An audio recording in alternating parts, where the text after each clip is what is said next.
Look at Star Wars Theory, by the way. I was watching this video. Could make it good is if they He's really talking about the Acolyte. focus on character development. They focus on the Jedi younglings like Yeah. they did in the beginning of the show. They have a few time jumps, I think, to accelerate the plot and accelerate the characters because we don't have too much time. It's 8 episodes. They're going to 8 episodes, too much. have to move somewhat quickly in order to tell the story that they want. I would say probably if the plot leaks are true, we're going to have to get the village scene probably within the first episode where the Jedi do not abide by their pact, their deal that they made with the village people. They come in, they take the Force-sensitive child, and then they disband them. They never return. I think that could be episode 1. I think episode 2 could be, All right, that's enough of the theory. Listen, what this video is about, ladies and gentlemen, this video is about the Acolyte and it having 411,000 downvotes. Thanks to you, by the way. No, this video is about the story, the plot. The plot has been leaked. I am going to cover it here. Now, that was Star Wars Theory taking a shot at it, but I think he got it wrong a little bit. I'm going to better describe what the plot to the Acolyte is, and this is 100% true, by the way. And I'm going to show you proof as to why I'm right and Theory is wrong. I'm going to show you the proof. Now, what Theory is saying, Star Wars Theory is saying that the plot to the Acolyte is going to be between 2 sisters. One sister was taken by the Jedi. The other sister was left on this village to fend for herself. And these raiders come in. They demolish the village. She's the sole survivor. She gets taken by the dark side user, and she hunts the Jedi. She becomes evil. And I believe that's who this lady right here is. Now, this is not a bad-looking lady. I think we can all agree this is a very nice-looking lady, a very attractive lady. And I say this because of this, okay? I wanna just hold on to that thought. Let's listen to what ex-Harvey Weinstein personal assistant, Leslie Hedlund, right? She is the showrunner to the Acolyte. Let's listen to what she says as to what inspired the Acolyte. Let's listen to what she says, because she pretty much tells you what this show is going to be about. And anyway, just as a grown-ass woman, I cried through the entire movie. There was just something about the relationship between the sisters, the like de-villainization of the classic kind of fairy tale bad guy, the concept of true love being between 2 sisters and not a heterosexual relationship. Like it just heterosexual relationship. Heterosexual relationship. She has no interest in showing you a heterosexual relationship in the Acolyte. She pointed that out, right? You have to listen. You have to listen to what people say, because sometimes they'll tell you the truth when they're not trying to. Now, she pointed out that she was inspired by the true love between these 2 sisters, these 2 women, right? And then she goes out and she points out that there was no, she's staying away from the heterosexual. Thus, so you have 2 women being in love with each other, and it's not going to be heterosexual love. Why say that? Why not just say sibling love? Well, it's because here is what's going to happen, right? And I want to show you one more thing. Look at this. There was an intimacy coordinator that was hired for the Acolyte. An intimacy coordinator. These people, they get hired for love sings, for kissing, things like that, when people are being intimate. Now, you just heard ex-Harvey Weinstein personal assistant, Leslie Hedlund, describe a relationship between these 2 ladies that is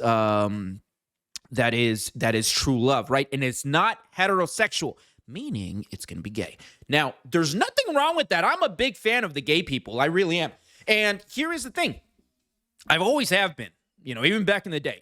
Listen, no one in high school, I think, was called gay more than I was, and I'm not gay. But, I'm like, my best friend in high school was gay.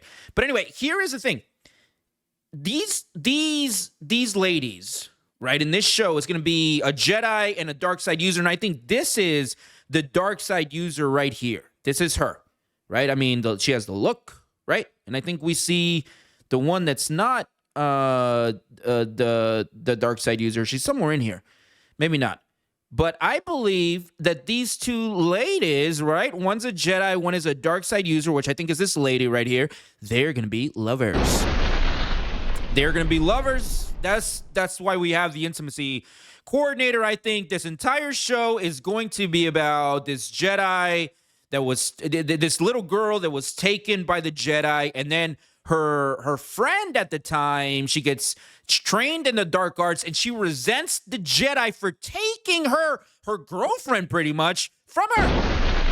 Now she is going to take out the Jedi because she is seeking revenge for taking her true love, and that is her motivation. That is why Leslie Hedlund said that these villains, right? They're not really going to be villains, traditional villains. They're going to be motivated by things we can all agree with. And I think this villain's motivation right here is going to be seeking revenge from the Jedi for taking her true love away. And then at the end, she's going to find her lady companion, right? Her girlfriend, whatever.